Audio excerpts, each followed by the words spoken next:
हमने conditional probability complete कर लिया. Next topic is multiplication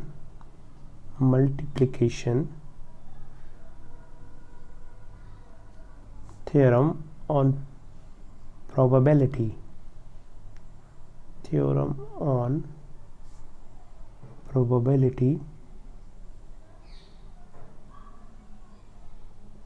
okay, ये डिस्कस करेंगे. Next topic is related. We know that if S is the sample space and E and F or the event associated with S, then conditional probability E, if F is already occurred, is given by P of E intersection F divided by probability of F subjected to condition that P of F is not equal to 0. This formula is related to conditional probability, and if rearrange this, then what we get? Probability of E intersection F will be equal to, cross multiply करिए, P of F into probability of E by F. Okay, so these are the simple observations. Okay, say this is 1. Again, if you take the probability of F, if E is already occurred, then P of F intersection E divided by P of E. Again, using this, we have P of F intersection E is equal to PE into PF by E. Look at this is the equation 2. Suppose in the equation 1 and 2 are left hand side are same, so right hand side should be same. That means from 1 and 2 we can say that from 1 and 2 we have probability of E into conditional probability of F by E is equal to probability of F into conditional probability of F E by F. So this is known as multiplication. This is known as multiplication of probability. Okay, so let us take a few examples to clarify our concept, and in the same manner we can extend this concept of multiplication up to 3 event. यहाँ पर हमने 2 events consider किया, E and F. so हम इसको apply 3 में कर सकते हैं, 4 में कर सकते हैं, in a similar manner. सबसे पहले एक छोटा सा एग्जांपल्स ले लेते हैं. क्वेश्चन इज ओके, एक एग्जांपल लेते हैं क्वेश्चंस का. And question is an uncontained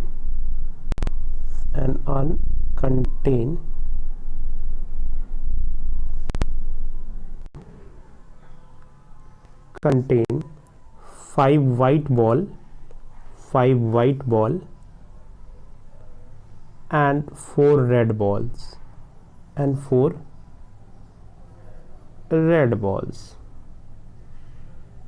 okay, and two balls are drawn one after other without replacement. ये काफ़ी important word है, without replacement. without replacement. Okay, so then what is the probability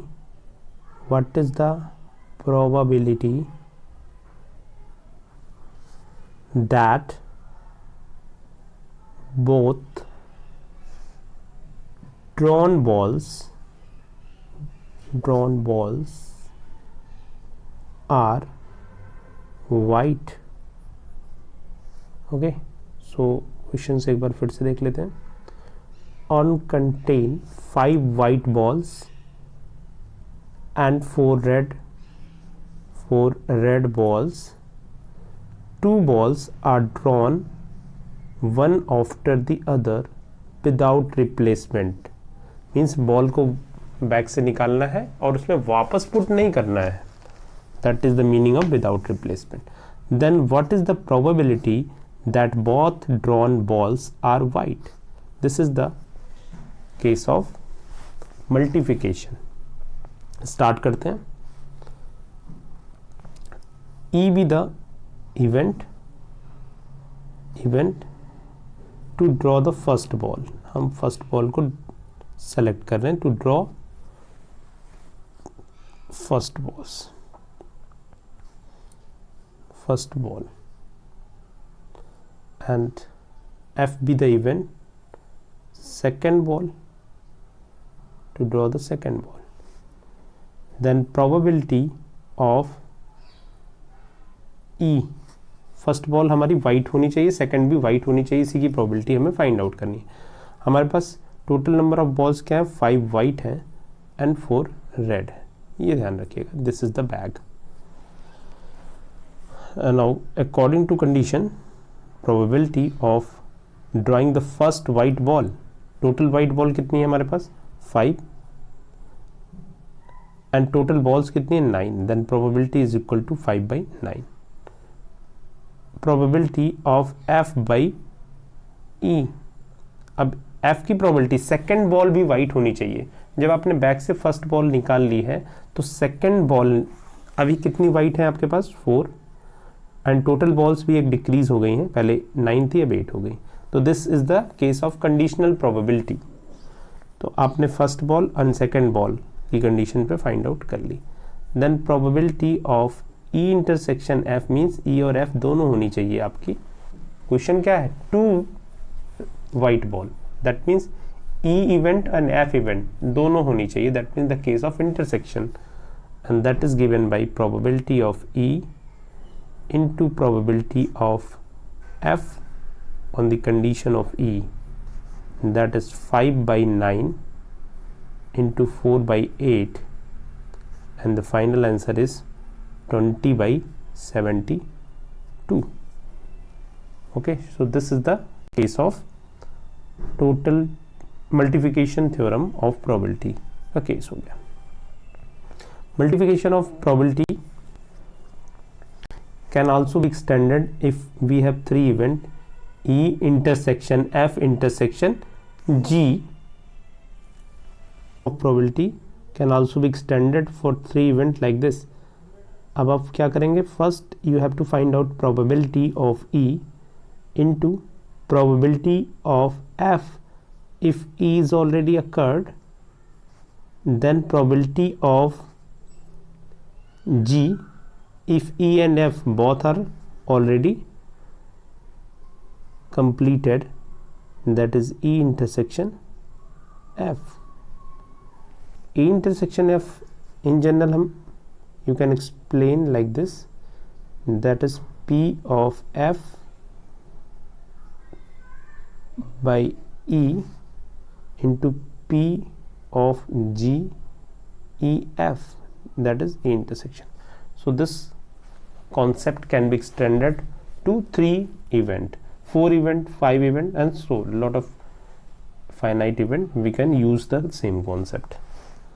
Okay, next topic is independent event. Dependent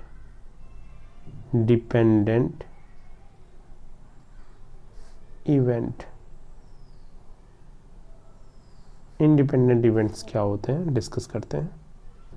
to events E intersection F is equal to probability of E into probability of F,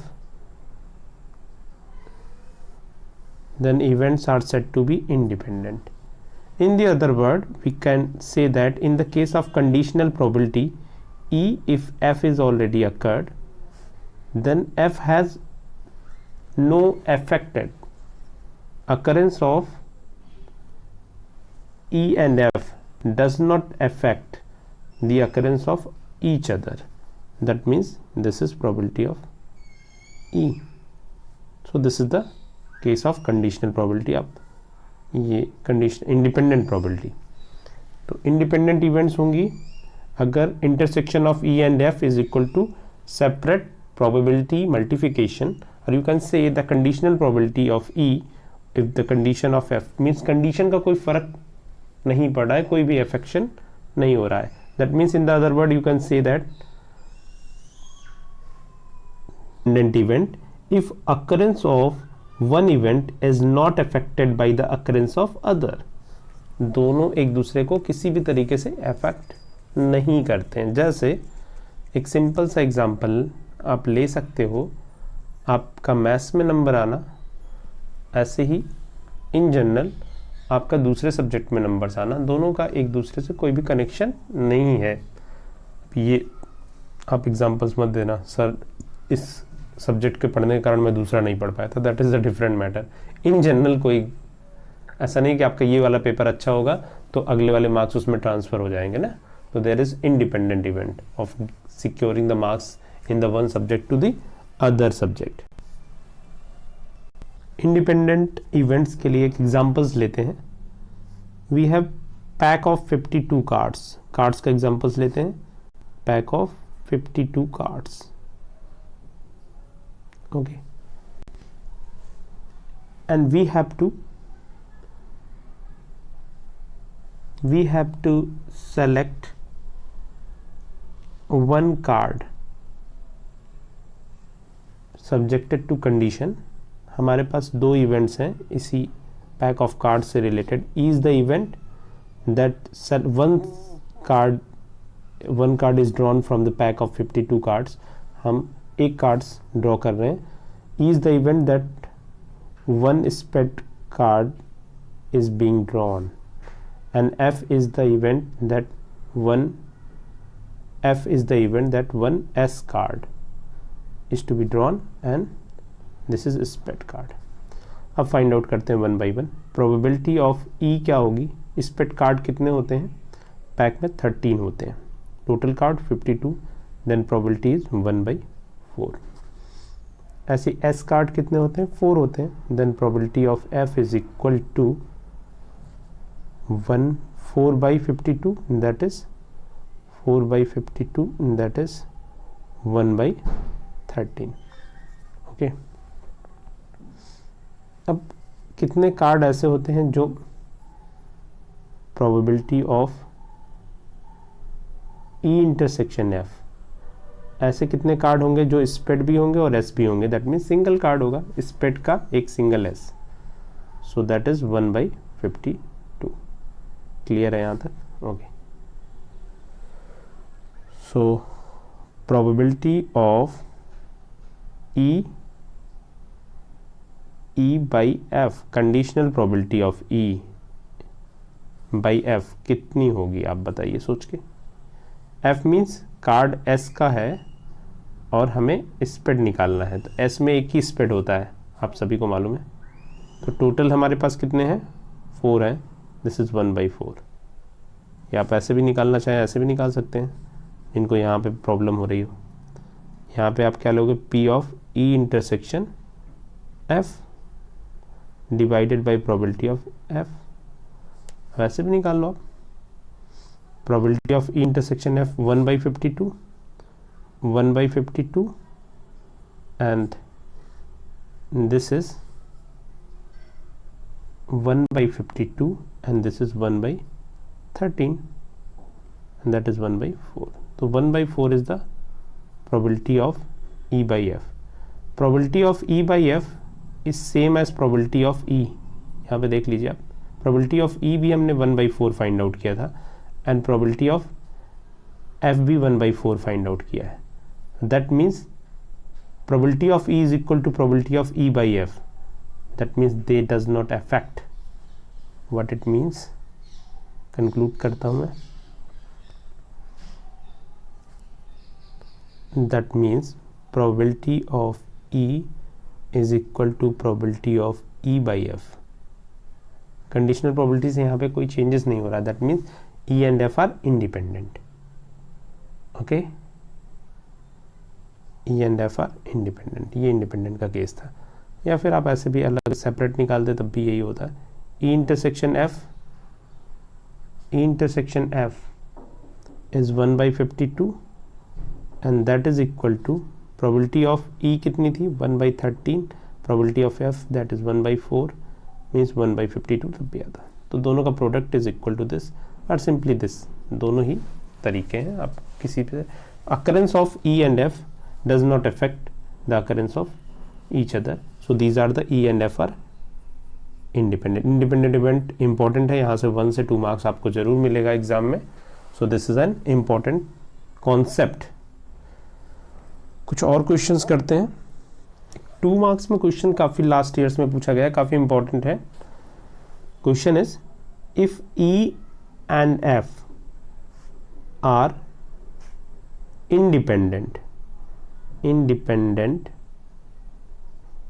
then so that E and F dash are also independent event.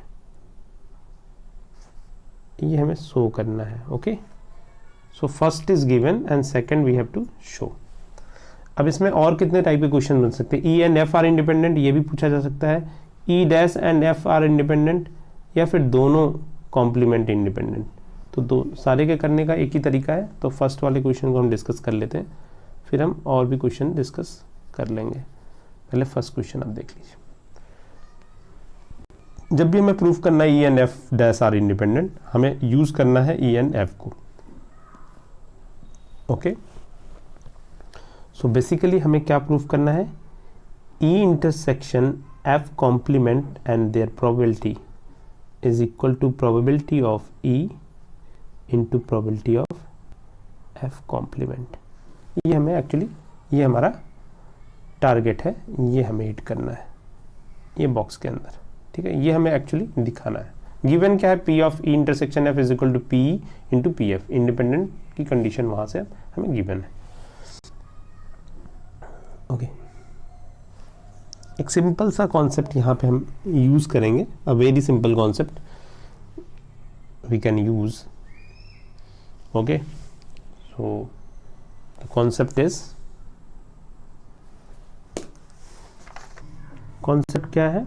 Suppose ये हम Venn diagram की तरफ आपको ले चलते हैं कि वहाँ पे इसका आंसर भी है. Suppose this is the universal set. Venn diagram हम 2 सेट्स का फॉर्म कर लेते हैं. Suppose this is the set E and this is the set F. Okay. अब यहाँ पे आप ध्यान से बताना, F कॉम्प्लीमेंट क्या है जो F में नहीं है, that is F कॉम्प्लीमेंट. ये सारा पोर्शन क्या है जो मैं लाइनिंग बना रहा हूँ, that is the F complement. यही तो है F कॉम्प्लीमेंट का portion. Okay, then any set, ये सारी सेट के लिए कंक्लूजन है.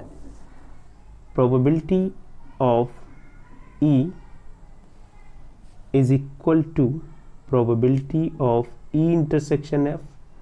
सेट के लिए है, प्रोबेबिलिटी के लिए भी होगा. E intersection F मीन्स ये वाला पोर्शन जो मैं वाइट कलर से कर रहा हूँ, दोनों का कॉमन रीजन ये, प्लस अब हमें E को कंप्लीट करना है.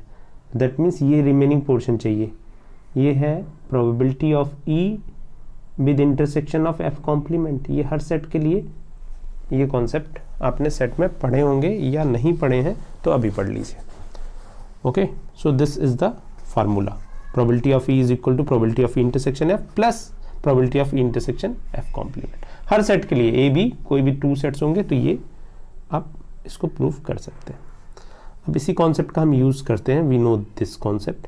Then probability of E intersection F complement, क्योंकि हमें ये दोनों सेट के लिए प्रूफ करना है, is equal to probability of E minus probability of E intersection F।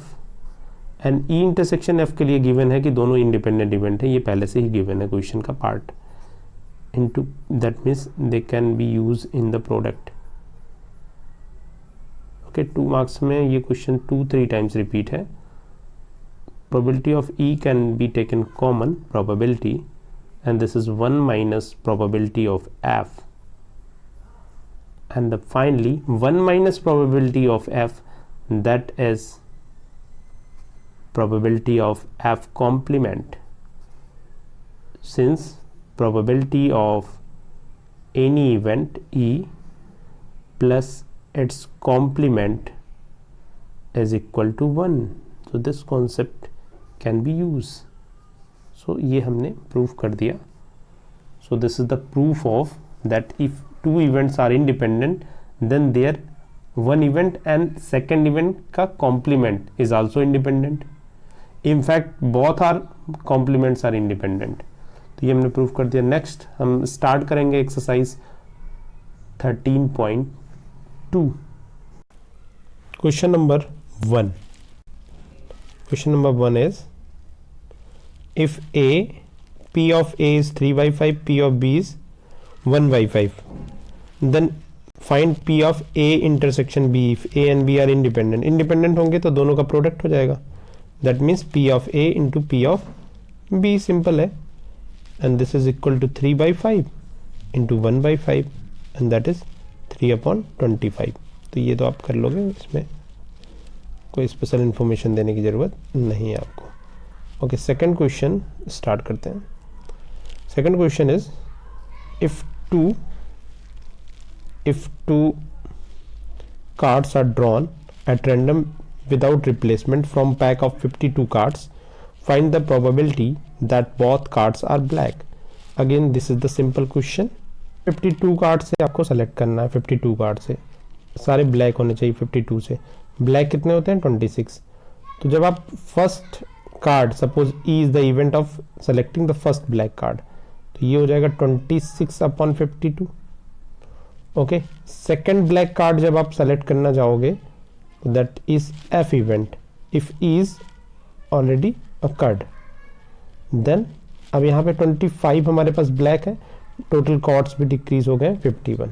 So probability of E intersection F means both cards are black is given by, अभी आपने किया था 26/52 into 25/51। so this is the simple case। okay, next, box of orange is inspected by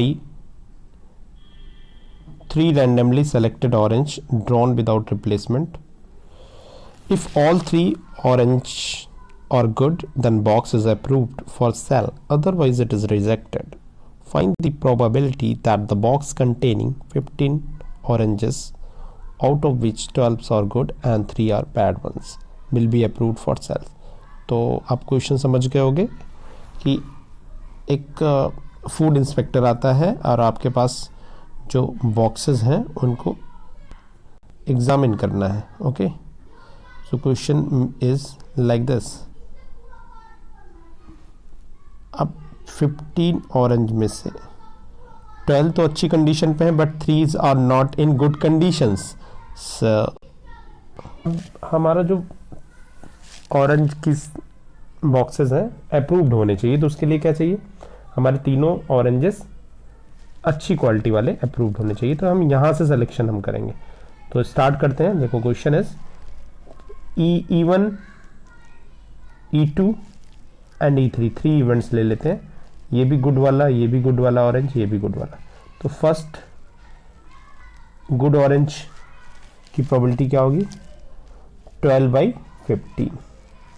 second good orange की probability means E2/E1 means एक orange good वाला already हमने निकाला है, तो अभी टोटल कितने हो गए? 11/14। Next one is E3/E1, E2, E1 E2 हो चुके हैं, मीन्स 2 ऑरेंज जा चुके हैं, 10/13। तो आपका प्रोडक्ट अप्रूव्ड होगा। Then E1 intersection E2 intersection E3, then this will be equal to 12/15, simple है, 11/14 एंड 10/13। तो ये आपका आंसर हो जाएगा। कंप्लीट कर लीजिए। क्वेश्चन नंबर 4 देखिए, good question it is. A fair coin and unbiased die. Fair coin means एक जो नॉर्मल स्टैंडर्ड कॉइन होता है, ऐसा कॉइन नहीं जिसमें पार्शियलिटी की जाए, that is the fair coin, means एक स्टैंडर्ड फॉर्म कॉइन जहाँ पे हेड और टेल आने की प्रोबेबिलिटी इक्वल है। ऐसे सेम है अनबायस्ड डाई, तो बाइसिंग नहीं है यहाँ पे डाई में, अनबायस्ड है। Are tossed, then A be the event that head appear on the coin and B be the event 3 on the die. B कैसी इवेंट है कि डाई पे 3 आना चाहिए, और ए इवेंट है कि कॉइन में हमेशा हेड आना चाहिए। Check A and B are independent और नॉट। ये क्वेश्चन भी प्रीवियस ईयर में आए हुए हैं, तो देख लेते हैं how to solve the question like this. है हमने कॉइन भी थ्रो किया हुआ है, कॉइन भी टॉस कर रहे हैं और डाई को भी थ्रो कर रहे हैं।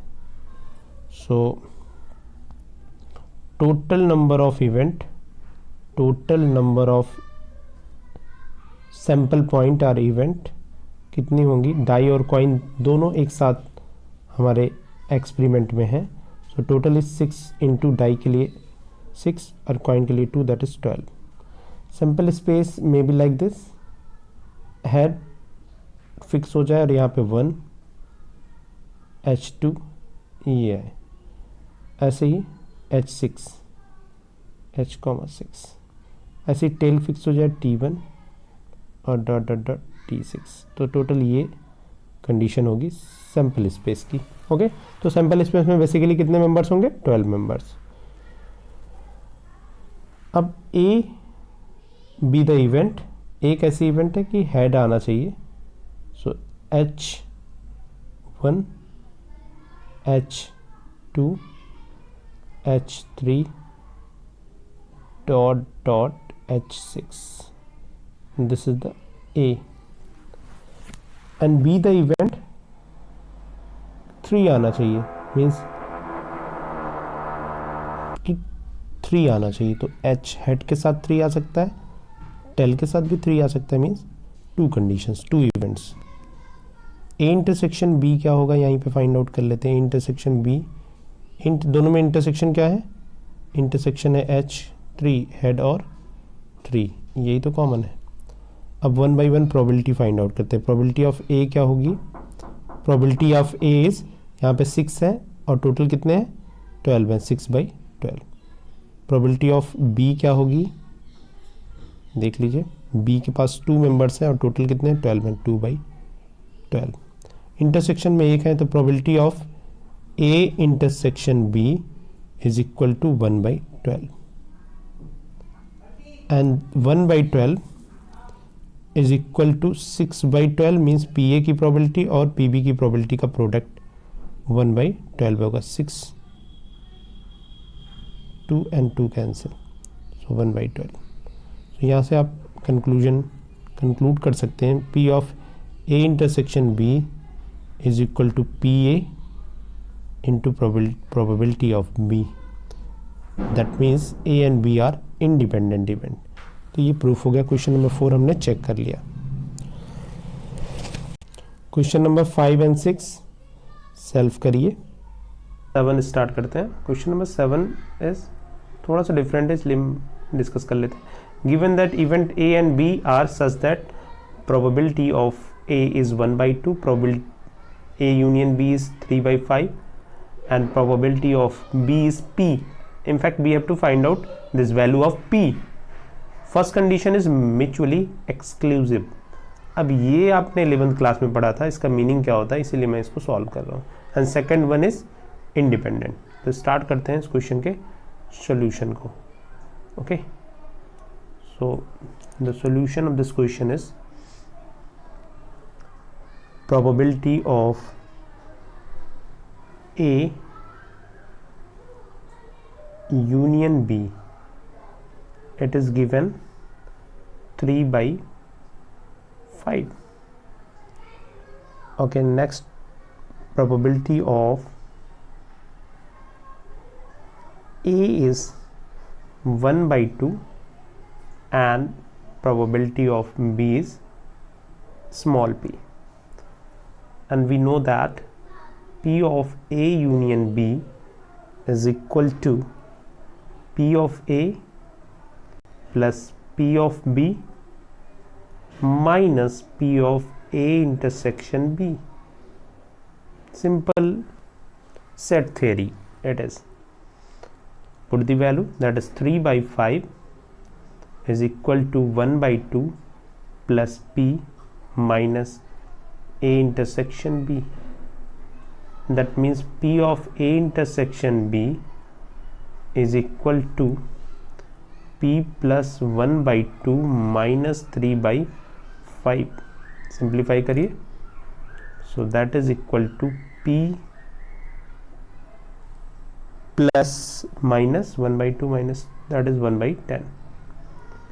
Okay, so P of A intersection B, probability of A intersection B is equal to P minus B minus 1/10. First case, events are mutually exclusive. Exclusive events में क्या होता है, probability of A intersection B should be equal to 0 in the case of exclusive event. So if events are exclusive, then their probability will be 0. So here P minus 1/10 is 0. That means the value of P is 1/10 in the first case. Simple. In the second case, if events are independent, then probability of A intersection B should be equal to P of A into P of B. P of A intersection B हमने find out किया है P minus 1/10, and P of A is equal to 1/2 and P of B is P. So that means P of B is this P and P/10, that is 1/2. Okay, so P minus P/2 is equal to 1/10 and P minus P/2, that is P/2, is 1/10 and value of P in the second case is 1/5. तो ये question complete हो गया, simple question था ये. The value is 1/5. Okay. Question number 12. A die is tossed thrice. 3 बार एक die को toss करते हैं. Find the probability of getting odd numbers at least 1. कम से कम एक बार ऑड नंबर्स मिले, 2 बार मिले, 3 बार मिले. 3 बार टॉस करना है तो कम से कम एक बार ऑड नंबर्स, 2 बार ऑड नंबर, 3 बार ऑड नंबर्स. इसकी क्या प्रोबेबिलिटी होगी फाइंड आउट करना है. क्वेश्चन नंबर 12 छोटा सा लाइक दिस. सबसे पहले तो देख लीजिए ऑड नंबर्स कौन कौन से होते हैं डाई में. 1, 3 and 5, these 3 odd numbers in case of die. Or even number means not odd numbers, that is 2, 4 and 6. If E the event of getting odd number and F be the event of not getting odd number है, E complement कर देते हैं. So odd numbers find out करने की probability क्या है, 1/2 है. Odd numbers not getting odd numbers, that is this is also 1/2. कैसे 3/6 किया, that is 1/2. Simple case it is, कोई प्रॉब्लम नहीं है यहाँ पे.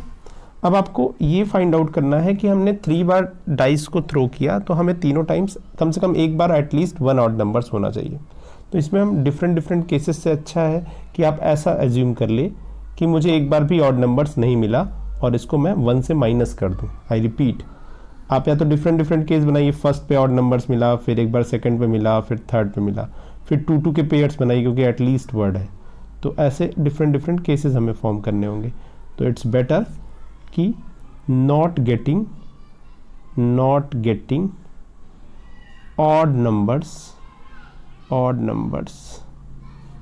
इन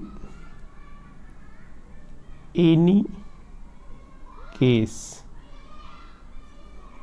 फर्स्ट सेकंड 3 बार डाई को हम थ्रो कर रहे हैं, तो हमें किसी केस में भी ऑड नंबर्स नहीं मिला, that means P of probability of E1 into probability of E2 into probability of E3, इनका प्रोडक्ट। E1 क्या है? Not getting odd numbers, E3 not getting odd number, ये सारे क्या है? So that is 1/2 1/2 1/2 and that is 1/8 probability of getting not odd numbers, कोई भी odd numbers नहीं मिल रहा, 1/8। Then probability of getting odd numbers at least once is given by probability of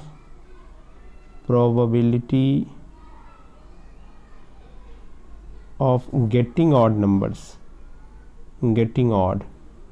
अब मैंने ये केस तो निकाल लिया कि नो ऑड, तो 1 से आप माइनस कर दीजिए, 1 minus 1/8 that is 7/8, simple question it is. या तो आप ऐसे सॉल्व कर लिए, अब आपको अगर समझ में नहीं आ रहा है तो फिर आप केस बनाते जाइए। फर्स्ट प्लेस पे ऑड नंबर्स मिला, अगले 2 प्लेसेस पे ऑड नंबर्स नहीं मिले, तो इसकी प्रोबेबिलिटी क्या हो गई? 1/8। ओके, सेकंड प्लेस पे ऑड नंबर्स मिला, सेकंड प्लेस पे ऑड नंबर्स मिला, अभी तो फर्स्ट केस पे आपको मिला हुआ है, आपके अब इस बार मुझे सेकंड टाइम्स ऑड नंबर्स मिला, इसकी प्रोबेबिलिटी भी 1/8।